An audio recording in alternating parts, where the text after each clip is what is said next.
kutokana na kosa ulilofanya. Adhabu yake ni kukatwa mikono, iwe funzo kwa wengine.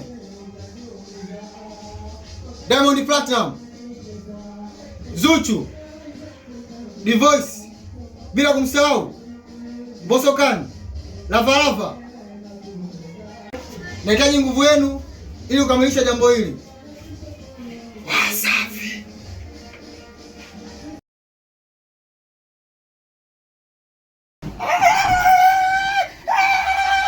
Diamond Platinum, Zuchu.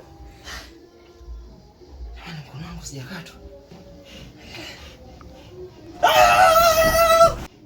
Wewe mbona unapaka mchana, sio takuisha lini? Tunashtuana bwana. Muone kwanza.